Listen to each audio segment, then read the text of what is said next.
This is a very subtle indoctrination, very clever indoctrination. You get it from cradle, when you're a baby until you die. So getting out of it is very, very difficult. Very difficult.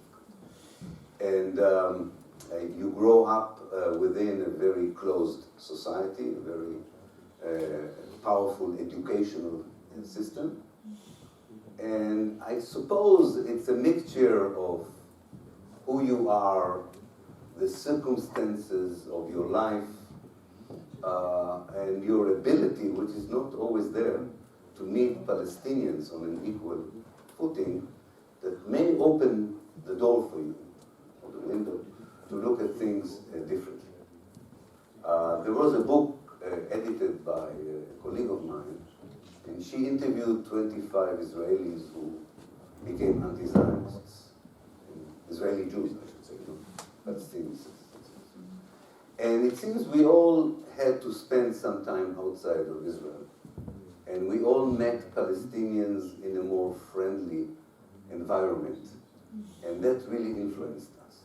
Because when you're in Israel, you don't have this opportunity to think differently, to look at Palestinians as normal human beings. And what I saw in the archives had a strong influence on my views. Because everything I found in the archive was in stark contradiction to everything I was taught by my parents, my family, my school, and my university. And really, this was one narrative, one version that I heard in Israel, and the truth. And the truth was very different from what I was being told and learned, and even taught myself for a while before I became a professional historian. And it's a journey that eventually you cross a point where you cannot come back. And you have an advantage that you have to use to your privilege. It's a privileged advantage. And you have to use it. You know better than anyone else the nature of the beast. You know Zionism from inside, not from the outside. You understand the DNA much better than most people because you were part of it and you went out of it. And I think that it becomes useful in a way that you can contribute to the struggle for freedom and justice. Israel is not becoming an apartheid state. Israel always was an apartheid state. Because there is this notion that maybe until 1967, maybe until the Oslo Accord, Israel was a democracy looking for peace, and then the right-wing parties became powerful in Israel, and Israel became less democratic. Israel is never a democracy. When the United Nations in 1947 suggested to partition Palestine between the Zionist movement and the indigenous, the native people of Palestine, it was the beginning of a history that made sure that Israel would never be a democracy. Because the basic idea of the partition plan was that the Jews who had arrived from Europe, mostly from Europe, and were a minority in Palestine, have the right to create a Jewish state. A Jewish state and a democratic state is never the same thing. A Jewish state meant that it will only be a democracy if it will only be Jewish. This was the message from the international community already back in 1947, not in 2020. And the Palestinians, rightly so, rejected the idea. They said, look at the Arab world. Iraq is given to the Iraqis as an Iraqi state, not as a Muslim state, not as a Shiite state, not as a Sunni state, as an Iraqi state. Syria is being given to the Syrian people, not as an Alawi state, not as a Druze state, not as a Sunni state. as a Syrian state. Lebanon, that had so many different religions in it, was not declared to be a Christian Maronite state or a Shiite state, but a Lebanese state. Palestine was supposed to be Palestine, not a Jewish Palestine, not a Muslim Palestine, not a Christian Palestine, but Palestine. Exactly. So for the moment, this idea that part of Palestine can be Jewish is the most anti-democratic idea. And that was the foundation for Israel as an apartheid state. So if Israel would have kept its commitment as a democratic state to the United Nations, in the first Israeli election, in the first democratic elections of Israel, that took place in 1949, most of the electorate were Arabs, not Jews. But Israel made sure that the Arabs would not come to the first 1949 election. How did they make sure that they would not come to the first 1949 elections? I wrote a whole book about it. They ethnically cleansed Palestine. They, out of what became Israel, Israel is no map here, but you know that Israel became a state over nearly 80% of Palestine, historical Palestine, or as we call it sometimes, mandatory Palestine. In this part, in these 80%, lived 1 million Palestinians before 48. In the first Israeli election, out of the 1 million, only 120,000 remained. 90% of those who were supposed to vote for the first Israeli elections were expelled by Israel within 9 months in 1948. So you call it a democracy when you kick out the people you don't want to be part of your democracy. So we don't need to go to 2020 to talk about apartheid. And look what happened to the 120,000 Palestinians who remained inside Israel, those that Israel called Israeli Arabs. They call themselves the Palestinians of Israel, or the 48 Arabs. They became more than 120,000 because Israel annexed part of what became the West Bank, Wadi Ara, another area, and allowed 25,000 Palestinians to return from Lebanon. These citizens of Israel were under military rule until 1966. Now, I don't know if you know what military rule means. Actually, you can know what it means because it has been imposed on the West Bank and the Gaza Strip after 1967. But Israel definitely was not a democracy between 1948 and 1967, when the Palestinian citizens were under the rule of this emergency, they called it emergency regulations. This was a colonialist, British colonialist idea. An emergency regulation means that each Palestinian village, each Palestinian community is under a military rule of an Israeli officer. And this officer has absolute rights. They can decide to expel people, to banish them, to destroy their homes, to close their businesses, to kill them, without any procedure, just by the power of being a military governor. Then, in 1967, so people say, yes, but after 1967, the military rule was abolished inside Israel. Yes, it was abolished because Israel needed the rule to put it and impose it on another Palestinian community in the West Bank and the Gaza Strip. So yes, Palestinians inside Israel had more rights than before, but still Israel was an apartheid state.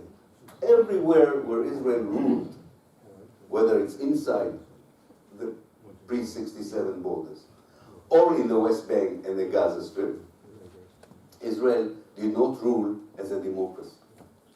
Then in 1981, Israel created what it called the civil administration. But it was another name for the military rule. It did not change the life of people under occupation. In 1993, under the Oslo Accord, which was a disaster, Israel supposedly allowed Palestinians to have independence in part of the West Bank and in Gaza Strip. But as we know, the reality in those areas after Oslo was even worse than the one before Oslo.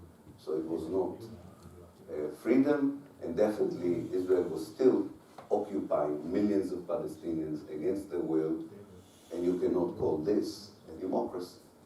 This is what Desmond Tutu said when he came to visit the West Bank. He said it's much worse than apartheid South Africa. But also inside Israel, Israel was not a democracy. Inside Israel, there are cities, whole cities, and villages and communities which are by law exclusively Jewish. Palestinians are not allowed to live in certain towns. Most of the land in Israel is owned by the state and by the Jewish agency.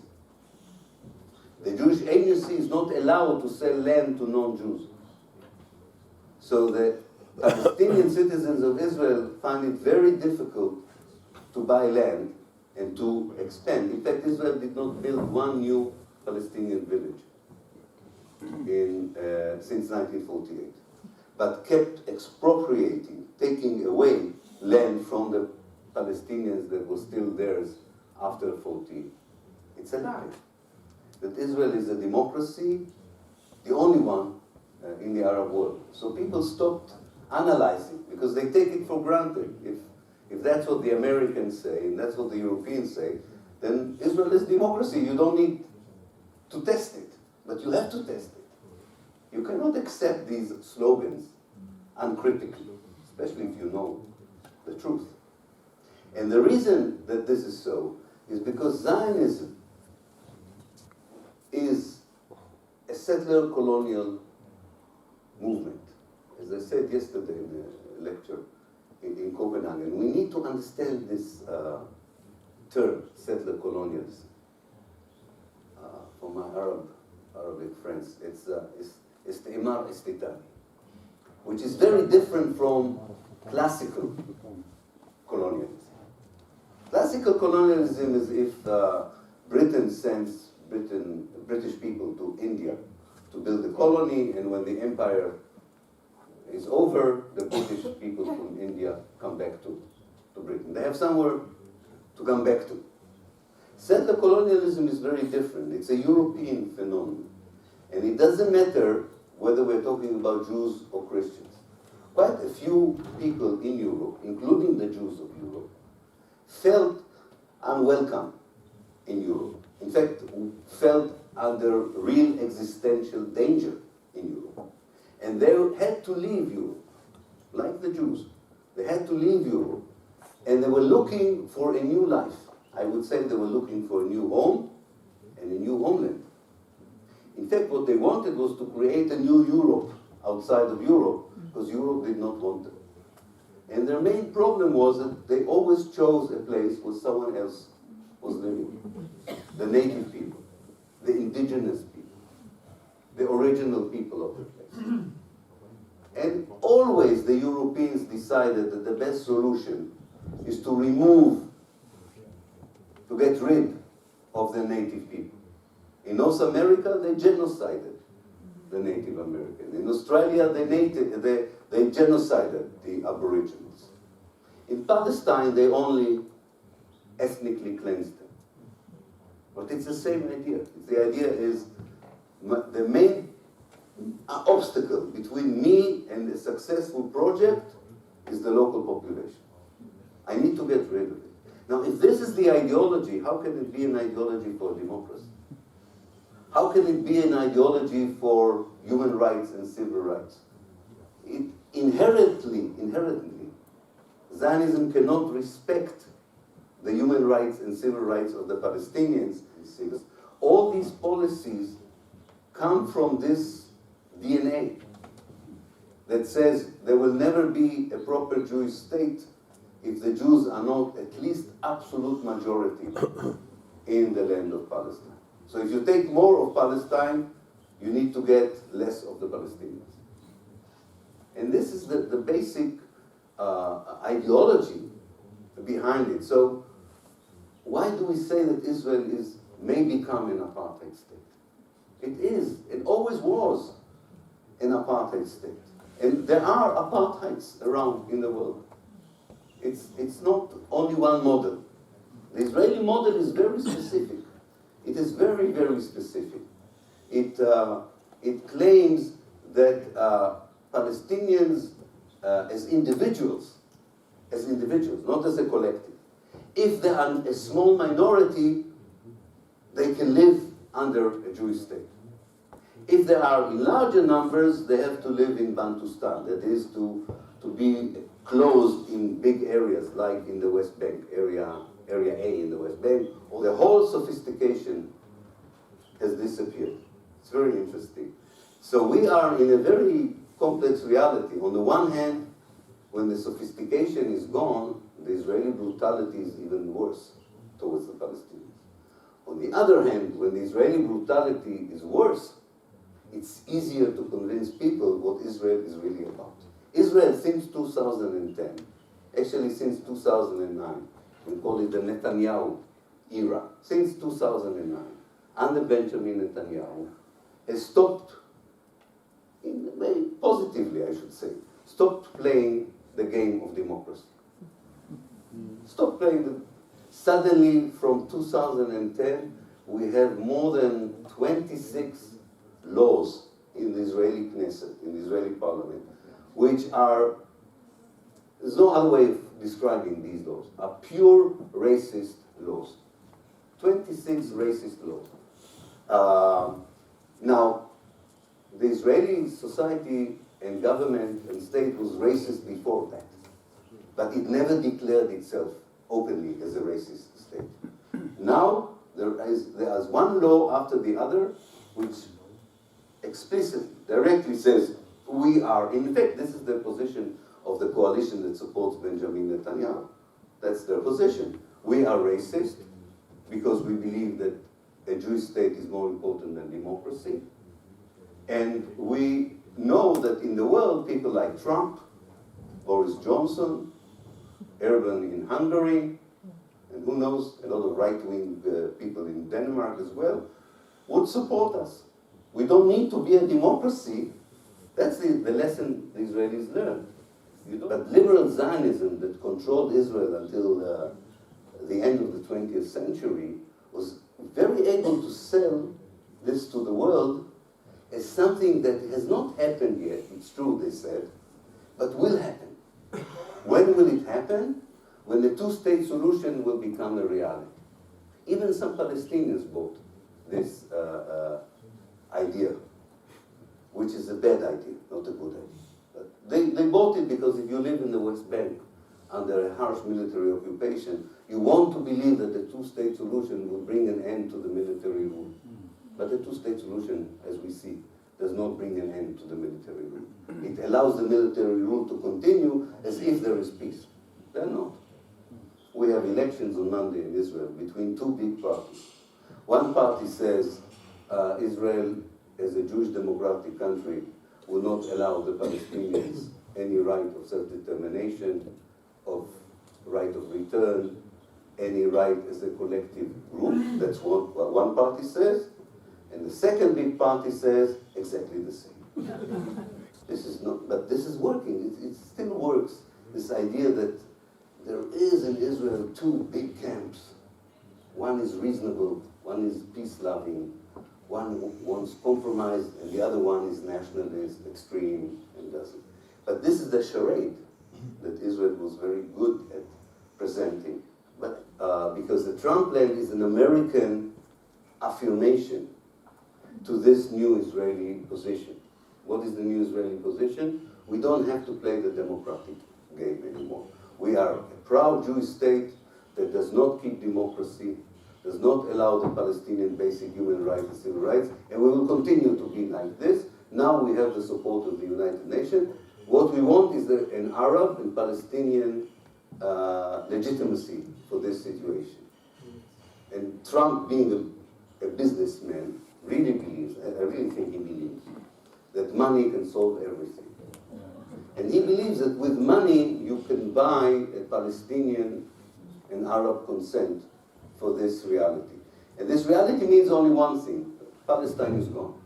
That's the reality. There's no Palestine, and there's no Palestinian, no Palestinians as a political body. Of course, there are people.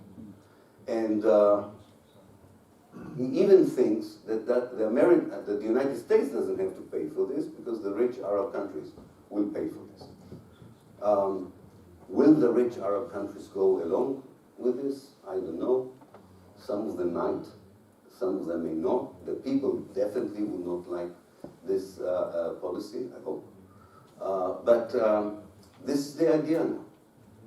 An Arab funding for wiping out the Palestinians as a political issue. The whole idea that you solve the Jewish problem of Europe by supporting a Jewish state at the expense of the Palestinians is something that will be reopened. I'm sure it will be reopened. But it's coming back to Europe. If you don't cleanse racism against one people, it will be then directed against another people. The fact that the Palestinians are not united is not helping. It's definitely not helping. We need a united Palestinian position. We need to hear from the Palestinians how they see the Jews in the future. The counter-vision to the steal of the century is not a two-state solution anymore. The counter-vision to the steal of the century is one democratic state in Palestine. A very difficult project. I'm not stupid. I know it's almost an impossible project. So I don't blame politicians who are still trying to work for two-state solution. I think we should be able to, at least as activists in churches, in universities, in communities, we are not politicians. We should be able to discuss, to begin to discuss openly these questions without any fear. In our universities, we should teach Zionism as part of the history of colonialism, not as part of the history of democracy. When we are now in a rare historical moment, and I've been, I don't know how many of you have been active for how long, I don't know you personally, but I've been active on the Palestine issue in the last 45 years. 45 years. And I don't remember a moment like this in terms of the civil society, not the governments, not the mainstream media, not the mainstream academia, about the communities, including in America. There was never a support for the Palestine cause as there is today. This is a rare moment in history. We have to exploit it.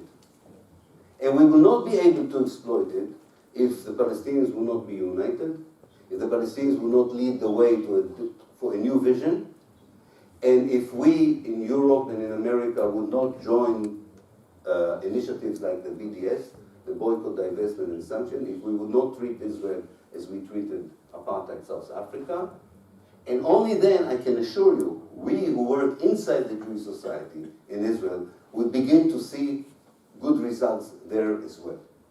But as historians, we know that these processes can happen even if you're not ready for them. I don't know, something will happen that will change the whole dynamics in the Arab world.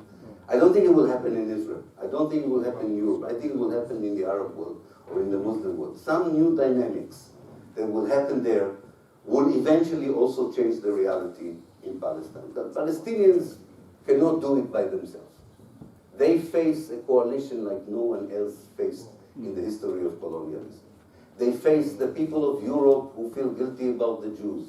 They face the Christian Zionists who believe that God wants them to destroy the Palestinians. No other people in the world have faced such a coalition of brutality and force, really.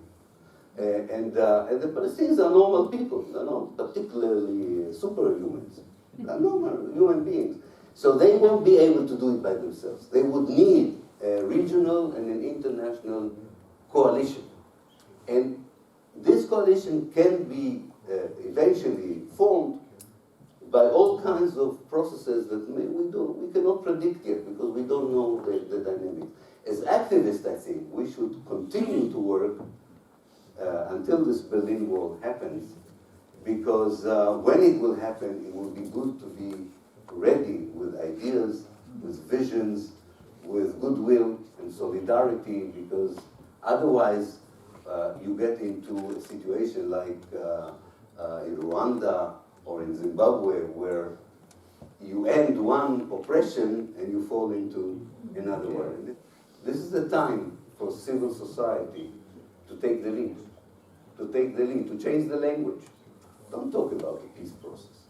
Talk about decolonization. Don't talk about Israel as a democracy.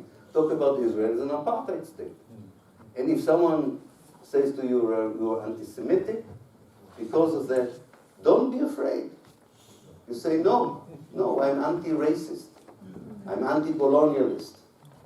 We have to defend our integrity, even if people, and the reason they think they can throw at you the accusation of anti-Semitism has to do with the history of Europe, not with the history of Palestine. You have to remember that. But you need time. I know, you need time. It's not easy to explain to people why anti-Zionism is not anti-Semitism in 1 minute. You cannot do it. Forget about it. Even 10 minutes is not enough. You will have to sit with people and ask them to give you their time. Because you can explain to them why this is wrong. But if you try to do it in a studio and television, it will not work. You will look foolish. You will look anti-Semitic, actually, because you can't do it in 10 minutes. You go, no, Zionism is ideology, Judaism is a religion. It doesn't work. You will say, no, I'm not going to television to do this, but you can come to the lecture. You can come to the workshop. This is something that is one of the main obstacles for changing the disc in the minds of politicians and journalists in this country and all over Europe. This fear that if they criticize Israel, they would be regarded as anti-Semitic. It's not because they don't know what's happening in Palestine. They know exactly what's going on. It's not ignorance that prevents them to stand against Israel. It's not ignorance, not anymore, not in 2020. People in 2020 know exactly what goes on in Palestine. Sometimes even better than the Israelis. They know. No, what prevents them is they say Israel would tell us, and now they have this new definition of the Holocaust denial. They will say to you, you are a Holocaust denier, you're anti-Semitic, and if you're not Jewish, you will feel a bit less confident about it. They know it. They worked. I'm writing a book about it now. It's called Lobbying for Zionism. I don't know if you know, Israel has a special ministry that has worked for 15 years on this project. The project is to weaponize, I don't know if you know this word in English, you weaponize anti-Semitism to make sure that there is no criticism in Israel. Weaponizing means you use anti-Semitism as a weapon to shoot with it at anyone who criticizes Israel. And they prepared it for the last 15 years. They devoted millions of dollars to work on it, and they feel very successful. They destroyed Jeremy Corbyn in England. They are going to destroy, unfortunately, Bernie Sanders in the United States, and they will destroy any politician in Denmark who would dare to be pro-Palestinian. Don't be afraid of dealing with it. You have to deal with it. For the sake of the Palestinians, you have to deal with these accusations. Because if you deal with them successfully, this weapon that Israel has built, which is more powerful than their F-16 and their tanks, it's a much more powerful weapon. This weapon would be useless for them if it doesn't work on you. If it works on you, it's a very successful weapon. So we make sure that this weapon doesn't work. Okay, thank you.